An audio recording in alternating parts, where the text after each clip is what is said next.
સરપંચ એટલે કે પહેલા મગજમાં એવો માણસોને હતો કે સરપંચ એટલે પીઠ હોવો જોઈએ, મોટી ઉંમરનો હોવો જોઈએ. અત્યારે ખાલી ચોવટિયા એટલે ખાલી ચોવટું કર્યા વાળા હોય સરપંચમાં હાલે એમ નથી, અને કૌભાંડ કરવા માટે સરપંચ બનતા હોય તો એ સરપંચ ક્યારે પણ ચાલે નહીં, એ બીજી વખત ચૂંટાય નહીં. 2015થી એવોર્ડ મળવાના ચાલુ થયા અને હમણાં સુધી અમને એવોર્ડો મળેલા છે, જેની અંદર કોરોનાની અંદર એકદમ બેસ્ટ કામગીરી માટે અમને તાલુકા કક્ષાનો એવોર્ડ મળેલો હતો. પછી નેશનલ એવોર્ડ પણ એક્ટિવ સરપંચનો મળેલો છે. સારી ક્વોલિટીવાળા સ્પીડથી ગ્રાન્ટો લેવાનો અને સ્પીડથી વિકાસ કામો કરવાનો પણ એવોર્ડ મળેલો છે. એના પછી 2 વખત સ્વચ્છતાનો એવોર્ડ મળેલો છે. એવા અનેક એવોર્ડો મળેલા છે, આખા કચ્છ નહીં પણ આખા ગુજરાત માટે. એક નમૂના રૂપ એમાં તમામ ગામના વડીલો, યુવાનો, આગેવાનો સાથે મળી અને 10 એકરની જમીન એ ગૌશાળા માટે દાન, અને કામ નાનું હોય કે મોટો હોય પબ્લિક યાદ તો રાખતી જ હોય છે. નમસ્કાર મિત્રો, મહાસપરા ન્યૂઝ માનીલામાં આપનું સ્વાગત છે. આપણી સાથે હું જામ જયપલસિંહ જાડેજા, મારી સાથે દિનેશભાઈ માતા. મિત્રો, આ એક ચહેરો એવો છે જે કચ્છ અને ગુજરાતમાં જાણીતો ચહેરો છે. સ્થાનિક સ્વરાજ્યની ચૂંટણી સાથે સાથે એમણે ખાસ કરીને કચ્છના જે પ્રાણ પ્રશ્નો છે એના વિશે પણ તેઓ જાણકાર છે. અને ખાસ કરીને આજે મારે એમની સાથે મુલાકાત લેવી છે. એક નાનું ક્ષેત્ર છે પણ છતાં એનું કામ બહુ મોટું છે. સરપંચથી સંસદ, જેમ કહેવાય ને, ગ્રામ પંચાયતી કરીને સંસદ ભવનની જે ભૂમિકા છે એ લોકશાહીને મજબૂત કરતી હોય છે. ત્યારે દિનેશભાઈ સાથે મારે એવી વાત કરવી છે કે ભાઈ સરપંચ કેવો હોવો જોઈએ, કારણ કે હાલ સ્થાનિક સ્વરાજ્યની ચૂંટણીઓ ચાલી જ રહી છે. નગરપાલિકા, મહાનગરપાલિકા, તાલુકા પંચાયત, આવતા મહિને ગ્રામ પંચાયતની ચૂંટણી હશે. ત્યારે હું આપ સૌને કહું છું કે સરપંચને ટકોરા વગાડીને પસંદ કરજો, કારણ કે બહેનો માટલું પણ જો છે એ ટકોરા વગાડીને જો પસંદ કરતા હોય કે ભાઈ આમાં બરાબર પાણી જે છે એ ઠંડુ થશે, પણ જો તમે તમારા સરપંચને પસંદ કરવામાં જો થાપ ખાઈ જાઓ છો તો 5 વર્ષ ફરી પાછો પસ્તાવાનો વારો આવશે. તો સરપંચ કેવો હોવો જોઈએ, એની ભૂમિકા શું હોવી જોઈએ, મળીએ આપણે આ ક્ષેત્રમાં જેમનો અનુભવ છે, જેમણે અનેક એવોર્ડ મેળવ્યા છે, જેમણે આજ ગ્રાઉન્ડ ઝીરો પર રિપોર્ટિંગ કર્યું છે, સત્તાપક્ષ વિપક્ષની વચ્ચે ભલે ગમે એટલા પડકારો પણ તેમ છતાં લોકોના પ્રશ્નોને વાચા આપી છે અને લોકો વારંવાર એમના પર વિશ્વાસ મૂક્યો છે. શા માટે આ મુદ્દાને લઈને ચર્ચા કરવી છે. કચ્છમાં ઘણા એવા સરપંચો છે જેનો હું ઉલ્લેખ કરી શકીશ કે ભાઈ ખરેખર આજે લોકો એને યાદ કરે. સમાગોગમાં વિજયસિંહ જાડેજા છે, માધાપરમાં અરજણભાઈ ભુડિયા છે, કુનરિયામાં જે છે એ આપણા સુરેશભાઈ છાંગા છે, અને સત્તાપરમાં જે છે દિનેશભાઈ માતા છે. એવા અનેક સરપંચ છે, લિસ્ટ લાંબુ છે.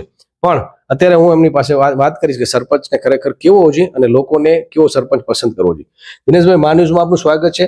આપ ધારાશાસ્ત્રી છો, રાજકીય ક્ષેત્રે પણ જોડાયેલા છો, પણ મારો એક ઉદ્દેશ એ રહેશે કે આપનો પરિચય અમારા દર્શકો સુધી પહોંચે.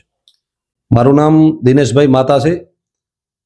હું એડવોકેટ છું અને વર્ષોથી કોંગ્રેસ પરિવાર સાથે અમે જોડાયેલા છીએ અને હાલ કચ્છ જિલ્લા કોંગ્રેસની ટીમમાં મંત્રી પદે કાર્યરત છું. અને વર્ષોથી આપણે તમારો પરિચય મળી ગયો. મને એ હવે જાણવું છે કે ભાઈ સરપંચની ભૂમિકા તમારી ખૂબ મહત્વની રહી છે, અને મારે જાણવું છે કે તમારું રાજકીય ક્ષેત્રે ગુરુ કોણ અને કેટલા વર્ષના હતા જ્યારે તમે સરપંચ પદની મહત્વની જવાબદારી નિભાવી? અમારા ગામના તાલુકા પંચાયતના પૂર્વ પ્રમુખ વાસણભાઈ વિસાભાઈ માતા એ મારા રાજકીય ગુરુ છે. અને હું વધારે રાજકારણ શીખ્યો હું તો એ વીકે ઉંબલ સાહેબ અને વાસણભાઈ આહિર, આપણા ભાજપના પૂર્વ ધારાસભ્ય. ક્યાં વાત હે. હું અમને અટકાવીશ, કારણ કે એક જ આ એક એનો લક્ષણ જે છે એ ખાસ કરીને મને એમને ગમતું હોય છે. કારણ કે જ્યારે વ્યક્તિ જેની પાસેથી શીખે છે એ એમના ગુરુ હોય છે. જેમ મેં કીધું ને કે ગુરુ દત્તાત્રેયના અનેક ગુરુ હતા. એ મધમાખી પાસે પણ શીખ્યા તો એના ગુરુ, કૂતરા પાસે પણ શીખ્યા તો એના ગુરુ, સાપ પાસે પણ શીખ્યા તો સાપ પણ એનો ગુરુ. તો આ જે છે ને એ કરોડિયા પાસે શીખ્યા તો કરોડિયો એનો ગુરુ.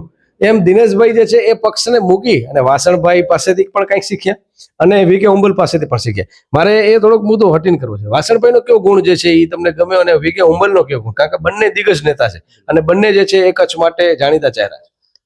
વાસણભાઈ પાસેથી હું એ શીખ્યો કે એક તો સહન શક્તિ તમારામાં હોવી જોઈએ, ક્યાં વાત. અને રાજકીય ક્ષેત્રે, અને બીજી વસ્તુ વાસણભાઈ પાસે હું એ શીખ્યો કે તમારે સતત એક્ટિવ રહી અને પ્રજાના કામ કરવા જોઈએ, નહીં તો તમે ટકી ન શકો. ક્યાં વાત. અને વીકેભાઈમાં સહનશીલતા સાથે નાના નાના લોકોના પ્રશ્નો કેમ ઉપાડવા, કેમ કંપનીઓ પાસેથી ખેડૂતોને વળતર અપાવવો, કઈ રીતે આપણે પ્રેસ નોટો તૈયાર કરવી, કઈ રીતે રાજકીય રીતે આપણે કામગીરી કરવી, અને બહુ શાંત અને સૌમ્ય સ્વભાવના છે વીકેભાઈ. એમની પાસેથી હું એ રીતનું શીખ્યો. ક્યાં વાત. તો હવે મારે એ જાણવું છે કે તમે કેટલા વર્ષના હતા ત્યારે આ ક્ષેત્રમાં જોડાયા, અને પ્રથમ જે છે એ જ્યારે સભા સંબોધી હશે ત્યારે એ કોન્ફિડન્સ, એ ગભરાટ, એ અનુભવ અમારા દર્શકો સુધી? હું લગભગ 26 વર્ષની ઉંમરમાં પહેલી વખત તાલુકા પંચાયત સ્વર્ગસ્થ રાણાભાઈ મેસુરભાઈ માતા, એ અમારા સમાજના બહુ મોટા આગેવાન હતા, એમની સામે કોંગ્રેસ પક્ષમાંથી લડ્યો હતો. ત્યારે મારી હાર થઈ હતી. એના પછી બિનહરીફ સરપંચ રહ્યો. એના પછી 2 વખત ફરીથી અમારી બોડી ચૂંટણી અને હાલ ગામના પ્રતિનિધિ તરીકે જે કાંઈ કાર્યો છે એ જેટલા અમારાથી બને એટલા ગરીબ માણસોના કામો હોય, ખેડૂતોના પ્રશ્નો હોય, વિદ્યાર્થીઓના પ્રશ્નો હોય, કોઈ કંપનીના વર્કરોના પ્રશ્નો હોય, એના મુદ્દે ખૂબ કામ કરીએ છીએ. ગૌશાળાના કામો હોય, સમાજના સમૂહ લગ્ન હોય કે અન્ય કામો હોય. જી, પ્રશ્ન એક આવે છે કે સરપંચ કેવો હોવો જોઈએ, એના કાર્યો શું હોય છે? કારણ કે તમે જે વાત કરી, હવે ઘણા બધા એના લો પણ છે. હવે તમે ગૂગલમાં કે યુટ્યુબમાં જાશો તો તમને સરપંચની કાર્યશૈલી એટલે એક બાંધેલો એક એનો ફોર્મ હશે. એ ફોર્મથી પણ સત્તા પરના અલગ પડકાર છે, મિર્જાપરના અલગ પડકાર છે, ભુજના અલગ પડકાર છે, બધાના અલગ પડકાર છે. તો ખરેખર એમાંથી હટીને એ સરપંચ પોતાની રીતે મૌલિકતાથી, ઘણી વાર એવું થાય કે તલાટી એને માર્ગદર્શન આપે ને એટલું જ કામ કરતો હોય. તો એના વિશે તમે શું કહેશો? મારો માનવું એમ છે કે સરપંચ જે છે એ પહેલા તો ભણેલ ગણેલ હોવો જોઈએ, 10 થી 12 પાસ તો હોવો જ જોઈએ. પછી એનામાં સહન શક્તિ હોવી જોઈએ, તમામ ધર્મનો આદર કરનાર હોવો જોઈએ, તમામ સમાજને સાથે લઈ અને ચાલનાર હોવો જોઈએ, વ્યસની ન હોવો જોઈએ, દારૂ, ગુટખા, બિયર, સિગરેટ કે અન્ય કોઈ વ્યસનો એનામાં બિલકુલ ન હોવા જોઈએ, અને એનામાં કોઈ લુખાગીરી કે કોઈ વટઝગડવાળો કે એવો પણ પસંદ પબ્લિકને ન કરવો જોઈએ. પંચાયત ધારાની માહિતી જાણનાર હોવો જોઈએ, અને ગ્રાન્ટો કઈ રીતે લેવી, કઈ રીતે વાપરવી એની માહિતી એમની કને હોવી જોઈએ. તો એ બધું જ અભ્યાસ કઈ રીતે થઈ શકે? એ કઈ ગૂગલમાં મળે છે કે એ પ્રેક્ટિકલ તમારા જે છે એ માર્ગદર્શક સિનિયર લોકો છે એની પાસેથી માહિતી જાણવાની હોય છે, કે ભાઈ તાલુકા પંચાયત, જિલ્લા પંચાયત, આ કઈ રીતે શક્ય બનતું હોય છે? કારણ કે તમે રાજકીય ક્ષેત્રે આવો એટલે તમે અંદર, જેમ આપણે તાર લેતા ક્યારેય કોઈ ડાયરેક્ટ નથી શીખતો હોતો, અંદર પડે એટલે બધા શીખી જતા હોય છે. એટલે આમ તમે ક્ષેત્રમાં આવો ને એટલે તમને જાણવા મળે. સરપંચની જવાબદારી ખાલી ગટર, પાણી, રોડ, લાઇટ અને ગામના વિકાસ કામો પૂરતી મર્યાદિત નથી. સરપંચને છેવાડાના માણસો સુધી સરકારી યોજનાઓનો લાભ કઈ રીતે પહોંચે એની ધ્યાન રાખવી જોઈએ. પછી સ્વભાવે બહુ શાંત અને એકદમ સરળ હોવો જોઈએ. મુદ્દો એ છે કે પૂર્વગ્રહ, ખાસ કરીને ઘણી વાર એમ ધારાસભ્ય કહેતા હોય જીતેલા કે ભાઈ અહીંયાથી તો અમને વોટ નથી મળ્યા, એના તો માગે વોટ ના મળ્યા એટલે ઓડા કામ નથી. તો સરપંચની ભૂમિકામાં પણ એવો પૂર્વગ્રહ આવતો હશે, કારણ કે એમાં અલગ અલગ નાના નાના વોર્ડ વાઇઝ હોય છે, અને શેરીઓમાંથી જ સમજી લો કે વોર્ડ બનતો હોય છે. તો એવું થાય કે ભાઈ આ શેરીને મારે છોડી દેવી છે, કે આ તે એ પૂર્વગ્રહ વિશે બિલકુલ પૂર્વગ્રહ હોવો ન જોઈએ. ચૂંટણી પૂરી થઈ જાય એટલે એના માટે તમામ શેરી અને તમામ મતદાર એ એમના તરફ વાળો હોય કે સામેના પક્ષ તરફ વાળો હોય, એને ગટર, પાણી, લાઇટ કે કોઈ અન્ય પ્રશ્નો હોય, વિકાસના કામો હોય, એની અંદર એકે પણ શેરીને અન્યાય ન કરવો જોઈએ. અને તમામ સમાજો અને તમામ ધર્મોને સાથે રાખી અને ચાલનાર હોવો જોઈએ. કારણ કે જીત્યા પછી એ બધાનો છે. જેમ આપણે કહીએ કે ભાઈ મુખ્યમંત્રી, આપણા ગુજરાતના મુખ્યમંત્રી, અમે ભલે કોંગ્રેસ પક્ષમાં છીએ પણ આપણે એમ કહીએ કે આપણા મુખ્યમંત્રી છે, એમ ગામનો સરપંચ એ જે છે એ સર્વ ગામના એક એક વ્યક્તિનો હોવો જોઈએ. તાકાત લગાવીને કામ કરવો જોઈએ. વિકાસની જે ગ્રાન્ટો આવતી હોય, માનો કે એટીવીટી છે, અંગભૂતની જે ગ્રાન્ટો આવતી હોય, પછી જે કાયદેસર ખનન એની અંદર જે ગ્રાન્ટો આવતી હોય એ લેતા એને આવડવી જોઈએ.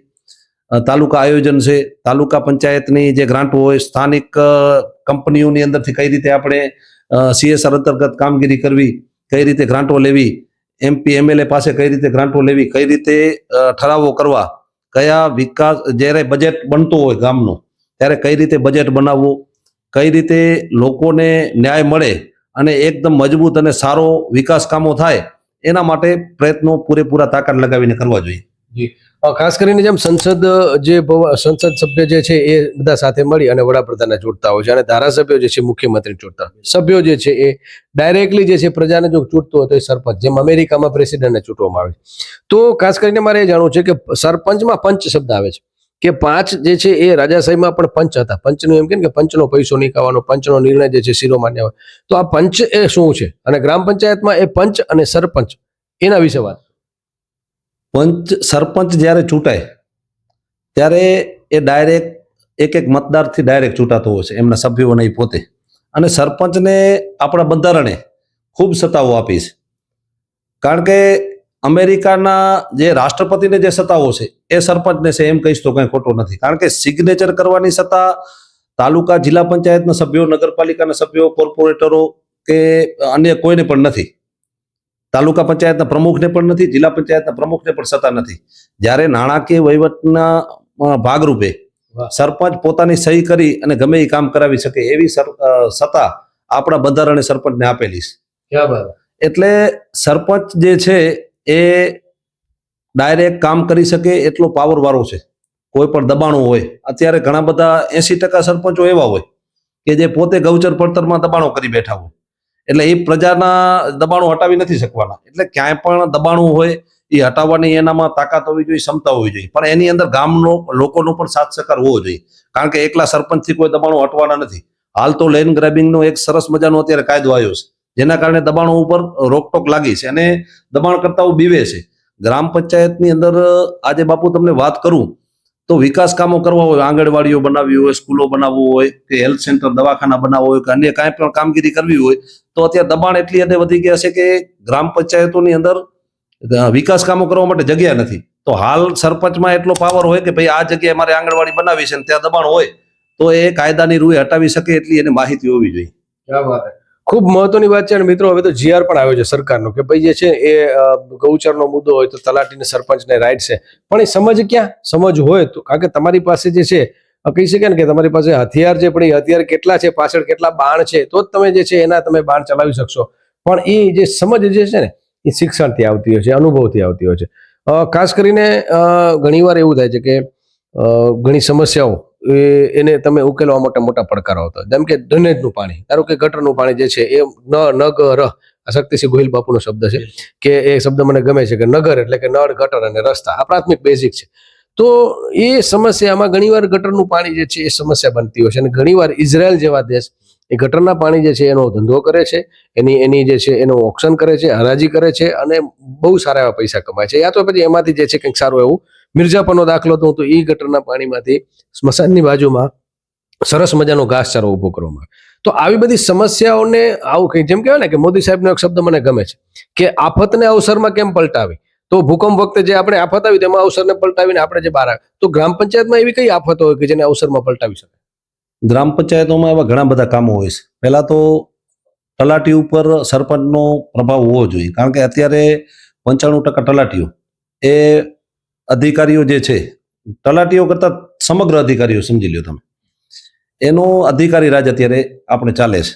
એટલે સરપંચમાં એટલો પાવર હોવો જોઈએ કે તલાટીઓ અત્યારે મોસ્ટ ઓફ ગામડાઓની અંદર મહિનામાં 1-2 દિવસ અથવા અઠવાડિયામાં એકાદો દિવસ આવતા હોય છે, તો એ રેગ્યુલર હાજર રહે, જેના કારણે સરપંચો જે છે એ ગામનું વહીવટ પણ સારી રીતે થાય અને સરપંચ પણ યોગ્ય રીતે કામ કરી શકે. અને નવા જે સરપંચો બનવાના છે અથવા જે બનેલા છે એમને રિટાયર આઈએએસ બિપિનચંદ્ર વૈષ્ણવનું એક પંચાયત ધારો કરીને બુક છે એ વસાવી જોઈએ અને એમનો પૂરો અભ્યાસ કરવો જોઈએ. અને દરેક પંચાયતે, હું તો કહું છું કે પંચાયત ધારો વસાવી અને દરેક સભ્યોને અને સરપંચોને આ માહિતી આપવી જોઈએ અને એના શું કાર્યો અને સત્તાઓ અને ફરજો છે. એનાથી 90% સરપંચો જે છે એને ખ્યાલ જ નથી કે અમારે શું કરવાનું છે. સરપંચ એટલે ખાલી મોટો આગેવાન નથી, સરપંચ એટલે ગામનો જવાબદાર વ્યક્તિ છે. ક્યાં વાત હે.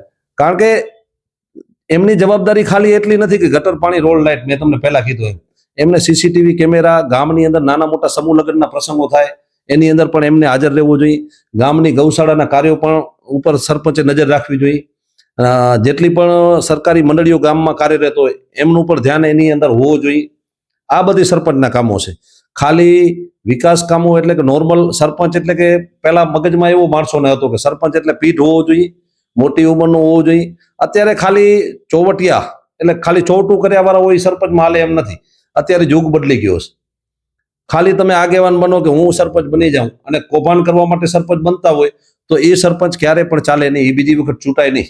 જેનામાં નૈતિકતા હોય, જેનામાં કામ કરવાની ધગશ હોય, જે ભણેલ ગણેલ હોય એ જ બીજી વખત ચૂંટાઈ શકે. અને જે કમાવા માટે સરપંચમાં આવે છે એને હું આ પ્લેટફોર્મ ઉપરથી જાણ કરું છું કે સરપંચનું ક્ષેત્ર કમાવા માટે છે જ નહીં. જેને એમ હોય કે આ સરપંચ બનીને લાખો કરોડો કમાણા છે, એ વાત બિલકુલ ગલત છે. કારણ કે સરપંચમાં તમે આવો તો તમને ખબર પડે કેટલી વિશે શું થાય.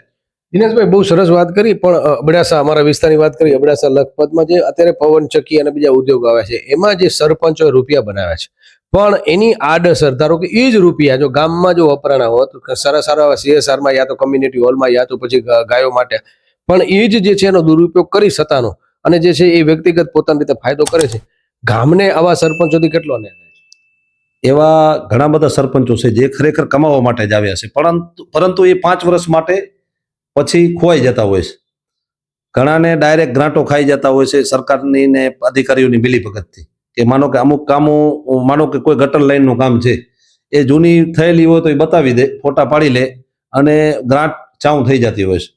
પછી મોટી મોટી કંપનીઓ અંદર આવે, એના વેરા યોગ્ય રીતે લેતા નથી હોતા, એની જગ્યાએ પોતાના કોન્ટ્રાક્ટ ચાલતા હોય છે.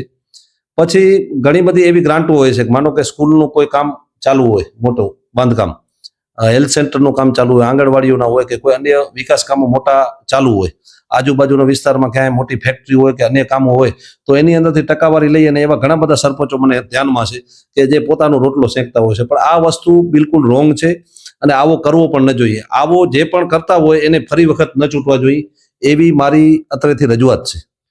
ખાસ કરીને મને એક અમારા મિર્ઝાપર, કારણ કે મારો આમ મૂળ અબડાસા જખૌ, પણ અત્યારે મિર્ઝાપરમાં મારો જન્મ, અને મેં ત્યાંના ઘણા સરપંચો જોયા છે. એમાં રવજીભાઈ જે અદલખિયા તરીકે ઓળખાતા, એ રવજીભાઈની એક સાહેબ એક દીર્ઘદ્રષ્ટિ કે પ્લાન્ટેશન, રોડની બંને બાજુ સારા એવા ઝાડ. અમારી એ લાઇબ્રેરી, આજે લાઇબ્રેરી સાવ કંડમ સ્થિતિમાં છે. અને અત્યારે હું ખાસ કરીને મારા મિત્ર છે વિનોદભાઈ વરસાણી, જે તાલુકા પંચાયતના પ્રમુખ છે ભુજના, એમને પણ કહીશ કે આ જો મારો વિડીયો એમના સુધી પહોંચે, કંડમ પડી છે સાહેબ. એ ઘણા બધા સાધનો હોવા છતાં પણ જો ઈચ્છા શક્તિ ન હોય તો તમારું જે ઊભું કરેલું જે છે એ પણ તમારા હાથમાંથી નીકળી જશે. તો લાઇબ્રેરી છે, પ્લાન્ટેશન છે, જળ સંચય છે, આ જે છે એ ક્રાઇટેરિયાને કદાચ બહારના કામ હોઈ શકે છે. એના વિશે સરપંચ કઈ રીતે વિચારી શકે અને કઈ રીતે ફંડિંગ જે છે ઊભું કરી શકે? સરપંચને સ્વભંડોળ ઊભો કરવા માટે પહેલા તો વેરાઓ જે છે, ફૂલ સગવડો ગામની અંદર હોય તો તમે વધારે વેરા નાખો, એનાથી પબ્લિકને કાંઈ વાંધો નથી આવતો. પબ્લિક વેરા ભરતી હોય છે, કારણ કે તમારે સારા રોડો હોય, પછી ગટર પાણીની સારી વ્યવસ્થા હોય, સીસીટીવી કેમેરા હોય, સફાઈવાળા નિયમિત સફાઈ કરતા હોય, તો પબ્લિકને મકાન વેરા કે અન્ય વેરા ભરવામાં કાંઈ વાંધો નથી આવતો. પછી કંપનીઓ ઉપર પણ તમે કઈ રીતે ટેક્સ નાખી શકો, એના દ્વારા પણ તમે આવક ઊભી શકો, સ્થાનિક નાના મોટા જે એકમો હોય એની ઉપર. પછી પંચાયતની આવક ઊભી કરવા માટે સરપંચે જે કાંઈ તાલુકા પંચાયતનું સ્વભંડોળ હોય એમાં પણ રજૂઆત કરી અને એમ કહી શકે કે ભાઈ મારે આ રીતની ગ્રાન્ટની જરૂરિયાત છે અથવા આ વિકાસ કામ કરવો છે, તો એ પણ પોસિબલ બને. મોટા ઉદ્યોગો 20 કિલોમીટરની ત્રિજ્યામાં હોય, માનો કે અમારે સ્થાનિકે વેલ્સપન કંપની છે, તો એમને રજૂઆત કરીને પણ તમે કરી શકો. કોઈ મોટી વીજ લાઈનો નીકળતી હોય તો એ તમારા ગૌચર પડતરમાં કે સાર્વજનિક જગ્યામાંથી નીકળતી હોય તો તમે પંચાયત માટે એની ફંડ માગી શકો, ગૌશાળાના ટ્રસ્ટ માટે પણ તમે ફંડ માગી શકો. પછી કોઈ પણ સરપંચ જે છે એમાં જો પૂરી તાકાત હોય તો ગામના નદી છે, નાળા છે, એની અંદર જે કાંઈ કાયદેસર લીગલ રીતે આપણે રોયલ્ટી લઈ અને ખનનનું કામ કરાવી અને એ સારી જગ્યાએ કોઈ સરકારી કામોમાં વાપરવા દે તો એના દ્વારા પણ સ્ટેમ્પ ડ્યુટીની ગ્રાન્ટ છે એ પણ ઊભી થઈ શકે અને પંચાયતને આવક થઈ શકે અને એના દ્વારા પંચાયતનો વિકાસ થઈ શકે. જે તમારે કીધું કે મારા આદર્શ ગુરુ વીકે ઉંબરનું ગામ તો મને યાદ આવે જ, કારણ કે એ ગામને હું ક્યારે ભૂલી ન શકું. ભીમાસર, જે ખાસ કરીને ઓથલ પદમણી, હલો ઓથલ કચ્છ યાદ આવ્યો, તો એ ગામની મુલાકાત મેં લીધેલી છે. અદ્ભુત ગામ છે, ક્યારેક મુલાકાત લેજો. તો સહારા ગ્રુપ અને એ વીકેનું જે છે દીર્ઘદ્રષ્ટિ, તો ઘણીવાર જે છે ઉદ્યોગો યા તો પછી CSR યા તો તમે કીધું કે જે છે કાયદેસર ખનન જે છે ખનીજની આવકમાંથી, રોયલ્ટીની આવકમાંથી કામ થઈ શકે છે. પણ તાલુકા પંચાયત, જિલ્લા પંચાયત, ધારાસભ્ય અને સંસદ સભ્ય અને સ્ટેટ ગવર્મેન્ટ, આની પણ યોજનાઓ ઘણીવાર આવતી હોય છે, તો એ કઈ રીતે ખબર પડે સર? કારણ કે સરપંચને એના માટે જ્યારે તાલુકા આયોજન, જિલ્લા આયોજન થતા હોય ત્યારે એના પહેલા સરપંચે લેટર લખી અને મારા ગામમાં આ 10 કામો છે એ લેવામાં આવે, એની સામે રકમ અથવા એ જે કામ છે એનું નામ લખી અને તાલુકા પંચાયતના પ્રમુખને, TDOને આપવાનું હોય છે, જિલ્લા પંચાયતના પ્રમુખ અને DDOને આપવાનું હોય છે, અને ધારાસભ્ય, સાંસદ સભ્યને પણ એ આપી શકે છે કે મારા ગામમાં આ જરૂરિયાત છે ને આ કામગીરી કરવી પડે એમ છે. માંગ્યા વગર ઘણીવાર નથી મળતું. બિલકુલ. જો ઘણા બધા સરપંચો બહુ ખાલી સરપંચ બનીને બેસી જતા હોય છે, તો જ્યાં સુધી તમે માગશો નહીં, જેમ કે આપણી કહેવત છે કે માગ્યા વગર માં પણ આપે નહીં, તો માગશો તો તમને મળશે. અમારી સતત રજૂઆતો હોય છે, અમે ભલે કોંગ્રેસ પક્ષ સાથે જોડાયેલા છે, પરંતુ આજુબાજુના જેટલા પણ ગામો છે એના કરતા અમે ડબલ તાકાતથી અને ડબલ ક્વોલિટી વાળા વિકાસ કામો કરેલા છે. એ બાબતે આજે પણ અમને ઘણા બધા એવોર્ડો મળેલા છે. કેટલા એવોર્ડ મળ્યા અને ક્યારે મળે? 2015 થી એવોર્ડ મળવાના ચાલુ થયા અને હમણાં સુધી અમને એવોર્ડો મળેલા છે, જેની અંદર કોરોનાની અંદર એકદમ બેસ્ટ કામગીરી માટે અમને તાલુકા કક્ષાનો એવોર્ડ મળેલો હતો. પછી નેશનલ એવોર્ડ પણ એક્ટિવ સરપંચનો મળેલો છે. સારી ક્વોલિટીવાળા સ્પીડથી ગ્રાન્ટો લેવાનું અને સ્પીડથી વિકાસ કામો કરવાનો પણ એવોર્ડ મળેલો છે. એના પછી 2 વખત સ્વચ્છતાનો એવોર્ડ મળેલો છે. એવા અનેક એવોર્ડો મળેલા છે. દિનેશભાઈ, ખાસ કરીને તમે કીધું કે કોંગ્રેસ, બરોબર, સરપંચ એ પ્રજાનો હોય છે, પણ એવો ક્યારે અનુભવ થયો ખરો કે પછી એમાં પડકાર આવે ખરા કે જો કોંગ્રેસની વિચારધારા સાથે કે પક્ષમાં છે તો જે સ્ટેન્ડિંગ જે સરકાર છે, ધારો કે ભાજપ, તો એની ગ્રાન્ટ મળવામાં તમને તકલીફ યા તો પછી આનાકાની યા તો પડકાર ઊભા થાય? બિલકુલ થતા હોય છે ને પહેલા મને ખૂબ અનુભવ થયા છે. કારણ કે જ્યારે એક્ટિવિટી અને આયોજન થતું હોય ત્યારે અમે લખીને આપીએ કે ભાઈ અમારે આ 5 કામો જે છે એ તમે લેજો. અમને ખ્યાલ જ હોય કે એકાદો 2 લે તો અમારા કિસ્મત. તો એમાં અમે ધારાસભ્યને રજૂઆત કરીએ, અમે અમુક આગેવાનો હોય એને પણ અમે રજૂઆત કરીએ, તાલુકા પંચાયતના પ્રમુખને મળીએ, ટીડીઓ વ્યવસ્થિત માણસ હોય તો એને પણ મળીને અમે રજૂઆત કરીએ કે ભાઈ અમારા ગામને અન્યાય ન થાય જોજો. અનેક વખત મારા ગામને અન્યાય થયો છે, પરંતુ કુદરત સાથ સહકાર આપે છે અને આપણે બધાથી સારા સંબંધો છે એટલે ગ્રાન્ટો મળી રહેશે. બાકી કોંગ્રેસમાં હોવાના કારણે તકલીફ તો પડે જ છે. વિરામ તરફ જશું. ખાસ કરીને જે શહેરમાં નાની મોટી કોલોની હોય તો ત્યાં કને વોટ્સઅપ ગ્રુપ બનતું હોય છે કે ભાઈ આજે આપણે આ સમસ્યા છે કે મીટિંગ છે, કે તો ગ્રામ પંચાયતમાં એવો કોઈ તમે પ્રયોગ કર્યો છે અને જો કર્યો છે તો એનો કેટલું પરિણામ આવ્યું છે? હું આપણું સત્તા પર કરીને ગ્રુપ ચલાવું છું અને લગભગ 22/1/2015 થી મેં ચાલુ કરેલો છે. હા, બિલકુલ. અને એની અંદર કોઈ પણ વિસ્તારમાં કાંઈ પણ સમસ્યા હોય અથવા વિકાસ કામોની રજૂઆત હોય તો ગામના નાના મોટા બધા કરી શકે છે. એટલે માનો કે પારદર્શક થઈ જાય, બિલકુલ જે કાંઈ પણ થાય છે એ પારદર્શક. બિલકુલ. અને અમે એ ગ્રુપની અંદર એમ પણ કહીએ છીએ કે આ જગ્યાએ વિકાસ કામ ચાલુ છે, તમારે આવીને તમે ચેક કરી શકો છો.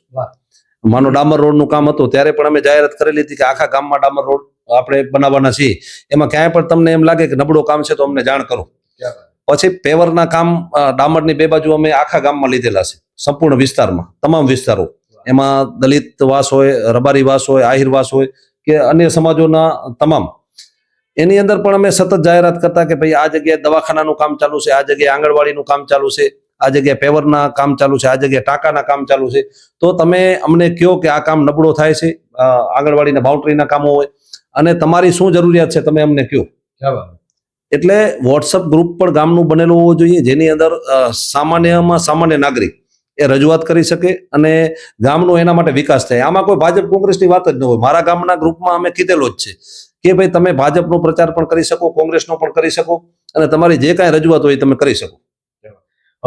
અંતિમ પ્રશ્ન, ખાસ કરીને દિનેશભાઈ, આવી બધી જે વાતો થતી હોય છે ત્યારે લોકોને હવે એક મોટું એક વિઝન પણ ક્લિયર થઈ ગયું છે તમારી વાતથી કે સરપંચ ખરેખર કેવો હોવો જોઈએ. પણ પ્રજા જે છે એ ખરેખર કામ જુએ છે? કારણ કે ઘણીવાર એવું થાય છે કે પછી સવારનું જે છે સાંજે ભૂલાઈ જતો હોય છે, પણ જો પ્રજાએ ખરેખર કામ કર્યા છે તો એ સરપંચને પાછા એની કામગીરીને યાદ કરે છે, અથવા તો જે છે એ કામગીરી કરી છે તો પછી એને ભૂલી જાય છે કે યાદ રાખે છે? બિલકુલ, પ્રજા કામોને યાદ રાખે છે. કારણ કે નાના નાના કામો મહત્વના છે. વિકાસ કામો થતા હોય તો આખો ગામ જોતું હોય, પરંતુ રાશન કાર્ડ છે, આધાર કાર્ડ છે, વિધવા સહાય છે, નિરાધાર વૃદ્ધ પેન્શન છે, ગૌશાળાના કામો છે, સમાજના કામો છે.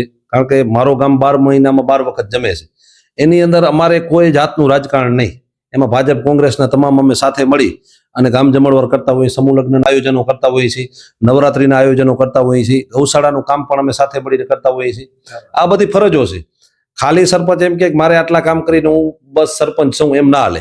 કારણ કે ગૌશાળાના ગાયો માટે તમારી જે સબસિડી આવી જોઈએ એની જવાબદારી પણ સરપંચને લેવી જોઈએ. પોતે ન લે તો વાંધો નહીં, ગામના અન્ય યુવાનોને તૈયાર કરીને લેવી, આગળ કરવા જોઈએ. પછી ગૌશાળાના શેડો બનાવવા, ગૌશાળાના ગોડાઉનો બનાવવા, ગાયો માટે અવાડા બનાવવા, ગૌશાળા હમણાં અમારા ગામમાં એક મોટો આખા કચ્છ નહીં પણ આખા ગુજરાત માટે એક નમૂના રૂપ, એમાં તમામ ગામના વડીલો, યુવાનો, આગેવાનો સાથે મળી અને 10 એકરની જમીન એ ગૌશાળા માટે દાન કરી. એમાં 550 વારનો અમારો વાળો હતો, એ પણ અમે દાન કરેલો છે. એમ સૌ કામ સાથે મળીને કરીએ અને કામ જે છે એ તટસ્થ થાય અને વ્યવસ્થિત અને સારી રીતે થાય એના માટેના પ્રયત્નો હોવા જોઈએ. અને કામ નાનું હોય કે મોટું હોય, પબ્લિક યાદ તો રાખતી જોઈએ. અંતિમ પ્રશ્ન, ખાસ કરીને એક સરપંચ જે છે એ પરિવાર ભાવનાનો હોય તો ઘણીવાર સમસ્યાઓ છે, આરોગ્યની સમસ્યાઓ કે કોઈને તકલીફ પડી, અચાનક આકસ્મિક કંઈ ઘટના આવી ગઈ છે, યા તો પછી એના ઘરે કોઈ પ્રસંગ છે અને જ્યારે કંઈ તકલીફ પડે, તો આ એક પરિવારની રીતે જે સરપંચ આખા ગામને લઈને ચાલે, તો એના માટે શું કહેશો? જે હવે આગામી સરપંચ બનવાના છે એ અને જે સરપંચને ચૂંટવાના છે એ મતદારોને શું કહેશો? સરપંચ મેં પહેલા કીધું એમ કોઈ એક ફરિયાનો કે કોઈ એક પક્ષનો નથી હોતો. સરપંચ આખા ગામનું હોય છે. નવા સરપંચોને હું રજૂઆત કરું છું કે તમે કોઈ ધાર્મિક કટ્ટરતામાં આવીને કે આ વિસ્તાર આ ધર્મનો છે તો આપણે આમાં કામ નથી કરવા, આ લોકોએ મને મત નથી આપ્યા તો મારે કામ નથી કરવા, એવી માનસિકતા હોવી જ ન જોઈએ. કામ તમામ વિસ્તારોના થવા જોઈએ, ગામનો સર્વાંગી વિકાસ થવો જોઈએ, એ જ સરપંચનું લક્ષ્ય હોવું જોઈએ. સરપંચને ઈમાનદારીપૂર્વક વિકાસ કામો કરવા જોઈએ અને તાકાત લગાવી અને ગ્રાન્ટો લેવી જોઈએ, તો જ સરપંચ પદે રહેવાય. અને વ્યસની અને દાદાગીરી કરતો હોય એવા સરપંચને ક્યારે છૂટવું ન જોઈએ. તો મિત્રો ખૂબ સરસ વાત, કારણ કે હવે આગામી ટૂંક સમયમાં એકાદ મહિનામાં જ આ જે ચૂંટણી પૂરી થશે, અત્યારે નગરપાલિકાની મહાનગર એટલે સીધી જે છે ગ્રામ પંચાયતની ચૂંટણી આવશે, અને ત્યારે બહેનોને ખાસ કરીને કહી દઈએ છીએ કે ટકોરા વગાડો છે એમ ટકોરા વગાડીને સરપંચ પસંદ કરજો.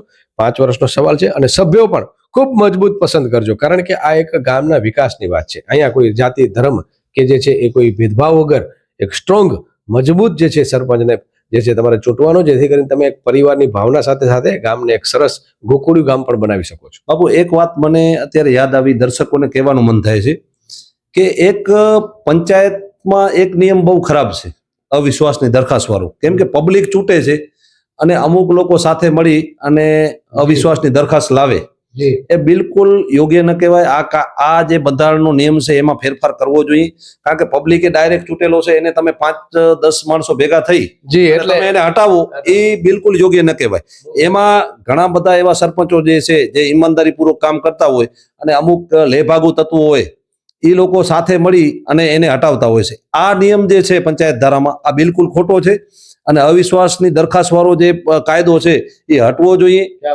અને એના માટે આ સરકારે નિર્ણય લેવો જોઈએ, એવી રજૂઆત પણ હું અત્રેથી કરું. ઓપ્શન શું? ધારો કે તમે કીધું કે હાલો અમુક સભ્યો છે, ધારો કે 12 સભ્યો છે, 12 સભ્યો ખરીદાઈ ગયા, યા તો એને કંઈક પ્રલોભન આવી ગયું, યા તો એની કંઈક ફાઇલ ખુલી ગઈ, યા તો પછી એવું કોઈ માઇનસ પોઈન્ટ આવી ગયું સામેવાળા પાસે, અને એને જે છે એ ઊભા કરી અને સરપંચ હટાવી નાખે. હવે એવું જો તમે કાયદો કયો છો, એડવોકેટ છો આપ, અને ઘણીવાર આપણે એક સબ્જેક્ટ આવે છે કે આપણા બધા સૂચનોમાંથી જ કાયદાઓ બનતા હોય છે, તો એનું ઓપ્શન શું, એનું બીજું એનું વિકલ્પ શું? એનો વિકલ્પ એ કે જો તમને માનો કે કૌભાંડ કોઈ પણ સરપંચે કર્યું તો તમારે એને હટાવવું હોય તો ડીડીઓને અને ટીડીઓને સત્તા આપવી જોઈએ. બરાબર, તમને પ્રૂફ થાય કે ભાઈ આ સરપંચે આ કૌભાંડ કરેલો છે અથવા યોગ્ય રીતે કામગીરી પંચાયતની નથી કરતો, તો ડીડીઓને અથવા ટીડીઓને સત્તા હોવી જોઈએ એને હટાવવા માટેની. સભ્યો સરપંચને હટાવે એ વસ્તુ બિલકુલ યોગ્ય નથી. એવું થઈ શકે કે પ્રજા જે છે એ પાછો જનમત રજૂ કરે, પરંતુ લાંબી પ્રોસેસ થઈ શકે છે, પણ એક સરપંચની વાત છે કે ફરી પાછો જ્યારે અવિશ્વાસની દરખાસ્ત થઈ ત્યારે પ્રજા જે છે એ એવું કરી શકે કે ના, એ તો થાય જ છે. માનો કે અવિશ્વાસની દરખાસ્ત આવી તો કદાચ લડવાનું હોય, ફરી વખત લડે, પણ એમાં ગામનો વિકાસ રૂંધાતો હોય. આજે અમુક ગામો એવા કચ્છના ઘણા બધા છે જેમાં 3 વર્ષથી વહીવટદાર છે, પંચાયત આ સરકાર ચૂંટણીઓ લેતી જ નથી, એટલે એ ગામોનો વિકાસ રૂંધાયેલો છે. નથી તલાટી ધ્યાન આપતા, સરપંચ છે ની, પંચાયતની બોડી છે ની, વહીવટદારો છે એ ફોન નથી ઉપાડતા, એટલે એ ગામોની હાલત બહુ ખરાબ છે. એટલી લાગણી પણ ન હોય કે જે પોતાના એક સરપંચને જેટલી લાગણી પોતાના ગ્રામ પ્રત્યે હોય. વહીવટદારો ઘણા સારા છે, અધિકારીઓ ઘણા સારા છે, પણ અપવાદ બાદ કરતા જો અધિકારી આવી ગયો કે પાકે કરો, અને એ અધિકારી જો છે ગામને 1.5-2 વર્ષ બગાડી નાખે, તો આપણે એટલા પાછા પડી જતા હોય છે. મિત્રો, ખૂબ સરસ મુદ્દાની ચર્ચા થઈ છે, અને આ વિડીયોને વાયરલ કરજો, શેર કરજો, અને તમારા પ્રતિભાવ શું છે એ કોમેન્ટ્સમાં જરૂર જણાવજો, જેથી કરીને ફરી પાછું જ્યારે એપિસોડ બને ત્યારે હું દિનેશભાઈ યા તો અન્ય કોઈ સરપંચ સાથે હું ચર્ચા કરી શકું કે લોકો આવું ઈચ્છી રહ્યા છે, લોકોના મત છે, લોકોના અભિપ્રાયો છે. ફરી એકવાર આપ સૌનો આભાર, ધન્યવાદ, નમસ્કાર. સરકારી યોજનાઓ વિશેની વિશેષ માહિતી જાણવા, સમજવા અને શીખવા માટેના વિડિયો જોવા આપણું અંજાર ચેનલને સબસ્ક્રાઇબ કરો, લાઇક કરો અને વધુમાં વધુ લોકો સુધી શેર કરો.